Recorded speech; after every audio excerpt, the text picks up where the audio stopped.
I really need to make something, and I've been procrastinating a lot, and I have several video scripts, and I have several unfinished stories and screenplays, and I cannot finish them, and I need to do something right now because otherwise I'll just rot mentally and maybe physically, I don't know, but I need to make something, and so I'm going ahead and trying to make it. I think we'll try to write a small TV episode, something that I can actually film, and something that hopefully I can actually like. I have right here Scrivener 3, I think it's the newest one, and I have Excalibur with a circle, narrative chart by Ian. I'm not sure how to pronounce the name. Boucher. Ian Boucher. A great resource. I think there's 30 different 4-act structure things. Right here, I probably will be using just Dan Harmon's and maybe this thing that I won't even dare to try to pronounce, but it's an interesting thing. So yeah, let's start. I'll be also using YedLife as a graph thing. I think it's pretty neat, and it can sort stuff automatically, and that's awesome. So yeah, the first thing we need to figure out is the comfort zone. So when I was a kid, I made a film, a trilogy. Those films weren't too good, but I like them, and I think the cinematography is not too bad. We were 14, I was 14, and my cousin who I made it with was 12 when we made it, and it ended on everyone in the secret spy organization, of course, being killed by hiking. Here's the channel, so you can definitely check it out. You probably shouldn't because it's not very good, and episode 2 came out before episode 1. And there's also a lot of Google Animate. I'm not even sure what it's called, but yeah, in the last episode everyone was hacked. So yeah, I want to try to continue that storyline because I've been thinking about the setting a lot, and I think the setting is pretty neat how I made it. So I will try to develop this thing, and I think the comfort zone is right before the moment of everyone being killed and hacked. So it will be glass operatives sitting in the cafeteria hanging out. So it's the moment of comfort zone. They feel great. Everything is awesome. they don't see any danger. And the second step is needs for something. So I think what happens is securing the future, and all of the actors I have access to identify as male, so the pronouns will be his. So everyone dies, but this character is a renegade.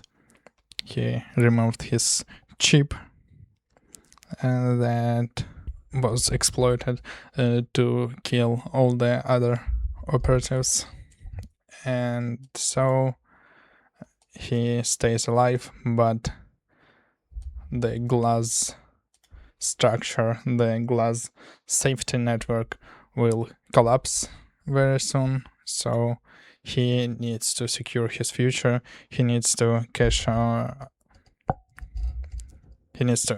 out all of his chips now. Next step is an unfamiliar situation. Well, that's obvious to me. He is left on the street with only access to his agents, who still don't know that glass is pretty much done, or at least very, very crumbled, and not as powerful of an organization. We actually haven't established that glass is powerful, but this is pretty much lore stuff that we'll maybe explain, well, maybe won't, when we actually write the script. Next step is searching and adapting. I think he's probably lost at first, but then calls in some contact. So he calls in an agent, demands a meet, and demands something that's important. I haven't thought of what exactly it is yet, but I think we'll think of something later. I think it's not enough. We need to add some obstacle here too. So he gets the thing he needs, but he notices that someone is following him, so he should be wary. And it's not open conflict yet, but it's something that's out there. Again, I'm doing it for the first time, essentially, so my technique maybe not the best, but I do it how I know it. Okay, the next step is finding a solution. I think we'll make the MacGuffin a huge glass agent database. Yeah, it's the classical agent listing from every spy fiction, but we don't have to be original. We have to make something. That's my bar now. If we manage to make something, first of all, I will rewrite it until it becomes cool and original. And secondly, next time maybe we'll start out more original right away. But right now I'm satisfied with this cliche. So yeah, finding a solution. He sells a database.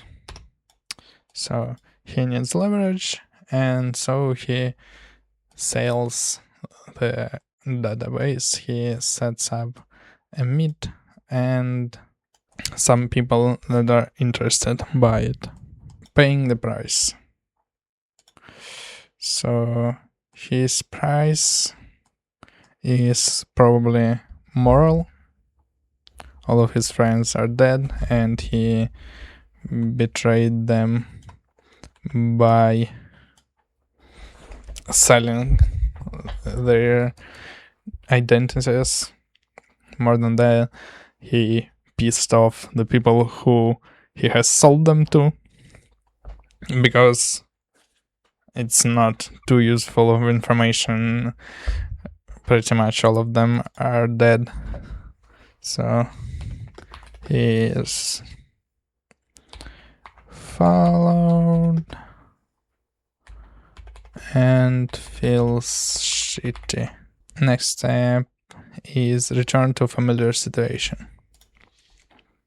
So I think what he'll do is create a new class, and I have it in the lore.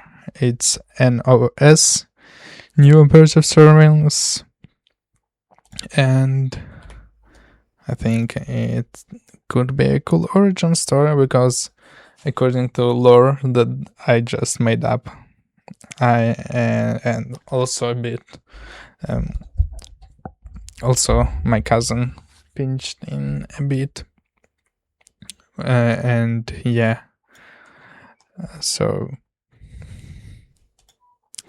I think it's a nice origin story, and if we'll actually make it into a TV show, it's an okay start to the TV show about NOS. So he founds NOS. He founds NOS, and the last step is capable of change. That's tricky. I'm not sure how to show it. I think it would be nice to make him hire the guy who who gave him the information, because it means he may become kinder and make it more clean of a business given in return, instead of just taking. So he hires database man. It's an okay start. First, we have a normal life. Those operatives working, hanging out, just having fun. Maybe there's something on the radio about an emergency, if we want to be really bold with our exposition, which would be fine, because it's the first thing we do out here, and I think it will be okay if it will suck. Then everyone dies. The protagonist needs to secure his future, to cash in all of his chips, because he is left on the street with only access to his agents, maybe not agents, access only to one guy at IT who hasn't caught up. So he summons that guy, demands a full database for some reason. Agent database. Maybe not an agent database. I don't like that. It's too cliche for me. An ASI. I really like person of interest. And I think it would work better than an agent database. So it's not a guy in IT who hasn't caught up, it's computer scientists. Someone is following him. That thing kinda isn't paying off. Maybe he sells I think we're good without it. Gets an ASI. I really want to add a bot here, but I don't know what would be appropriate. Alright, we'll do it as is, and we'll add something if we feel the need to. So he gets an ASI, he sells the ASI, he's followed again. I don't like it. He does feel shitty, that part I like. Maybe we can do just this. I think it's okay. We don't have to overcomplicate stuff. He just feels shitty. It happens. He founds NOS. He hires the scientist. I feel pretty happy. I think we can start plotting it out now. So, scene 1. Glass operatives sitting in the cafeteria hanging out. I think it obviously is interior. A kitchen is nice and casual in the style of the original trilogy. Trilogy is a bold word. It's like 40 minutes total max, probably way less. Let me check. So 5 plus 3 plus 9, it's 17 minutes. I think I'm bad at counting, but yeah, trilogy is a bold word, but whatever. And it's night, because I think it was night in the film when the hack happened. What should we name the person? I think Victor. Victor is a nice name, and it's thematically relevant because he will win at the end. So our Victor is sitting, hanging out with his fellow operatives. We probably should add something over dialogue. I think we need to be more specific. Hanging out with Andrew. Andrew is a fine name. Victor is sitting and hanging out with Andrew. I think we should start in medias res. So that's the opening dialogue I came up with. So Victor is telling a story about his work in the field, how he tried to recruit someone as an agent. I thought it's a nice opportunity to add a woman to the script, because all of the actors we have identify as male, but this is a character we don't see, so we can make them whichever gender we like, and I think it's nice to add some diversity. So yeah, Victor is telling a story, Andrew is going along with it. We see that Victor is unhappy with his position here. He thinks he is rotting there, even though he kinda just pokes fun at Andrew. The deeper thought behind that joke is still real, and he still feels unhappy. He just puts that into a joke to express his feelings. That's how I see it. So I think it's enough of a conversation. We probably will improvise some lines on set too, and probably will use those instead, but it's something that is here if we need it.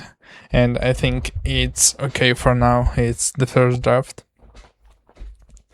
So we'll move on to the next thing, which is some exposition about what's going to happen. We will hear that Control is calling for backup. Control wants people on the ground at a specific place because Glass is being hacked. I think backup doesn't really make sense if they're being hacked. I think he just says that some systems may go offline because we're being hacked. So in the original, I think the hacking sim is about a minute long. It's not too realistic because hacking is mostly research and then quick execution and not geek typer things with typing code in the terminal real time, so they wouldn't be able to have too much time. So I've just retconned it into Control still having access to some systems, just notifying that the system might be breached, and so they might turn it off to disconnect the attackers. Of course, the systems take some time to turn off, and they don't have enough time to save the agents, not the agents, the officers. I think it will be nicer if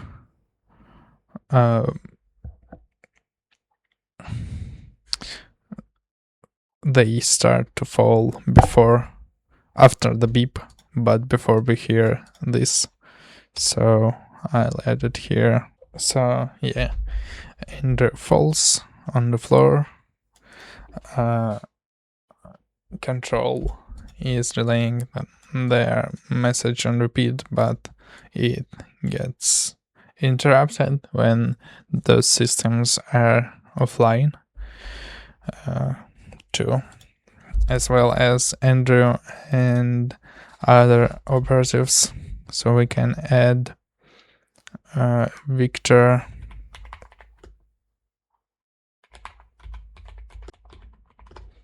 So yeah, Victor first tries to help, but sees that they can't. He thinks he can help him, and other officers, sorry, and so he decides to run. It's a character flow. I didn't really think the characters through. I probably should have. Let's do it right now. So I've pulled up the Brandon Sanderson lecture as reference. We need flows, restrictions, and limitations. So what are his flows?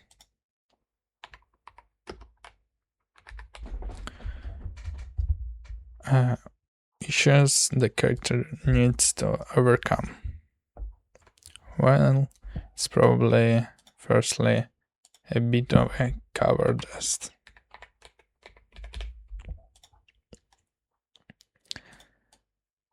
Maybe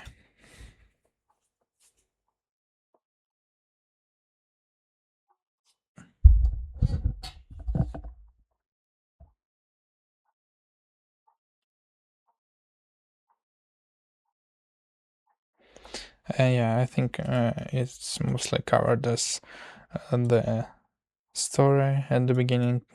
It shows how he got startled for some reason. And so just first of all ran, and second of all just said those things. He probably just was afraid of the situation. More than that, cowardice is what made him remove his chip, probably. So he was afraid that something like just happened could happen, and so he removed his chip, and it didn't happen to him. Restrictions.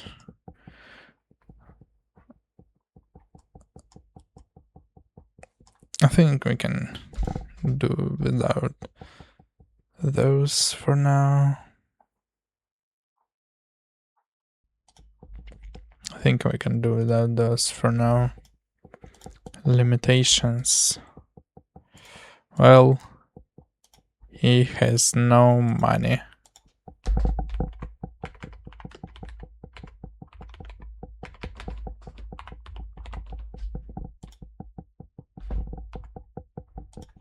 No safety net.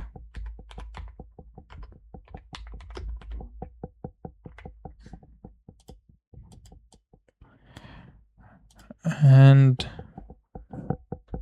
no friends. Because everyone died. Well, I'm sure not everyone, but everyone immediately around him. And everyone he can reach.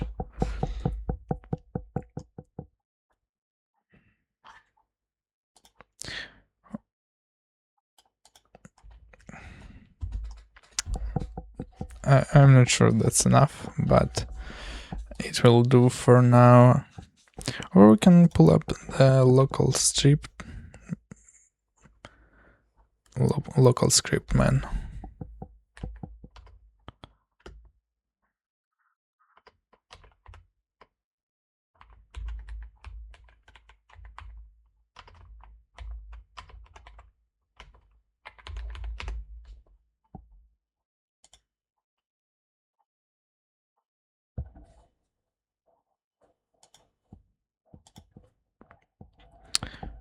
And the character map.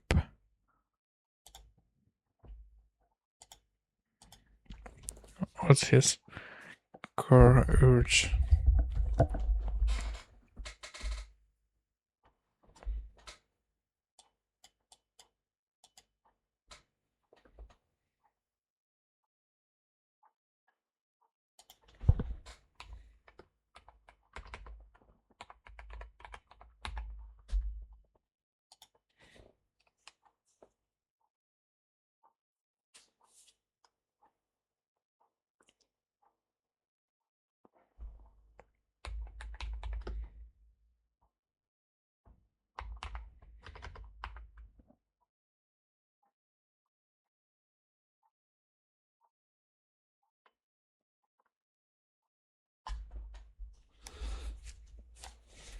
I think it's too big for us right now, and I still don't quite understand the core urge, the compulsion. So I'll have to somehow understand it before I can use it. And I really tried, but whatever. Maybe you can help me understand in the comments if anybody is watching it.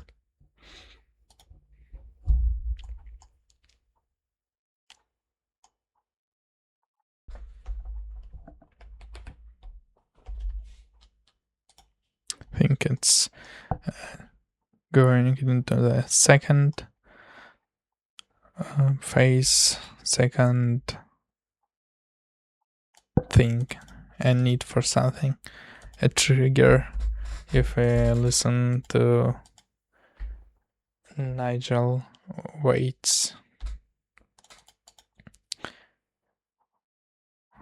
the second half of Act 1.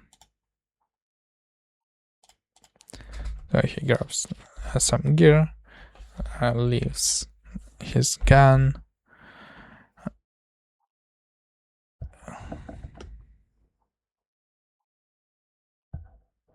leaving the gun, and calling Boris. I think,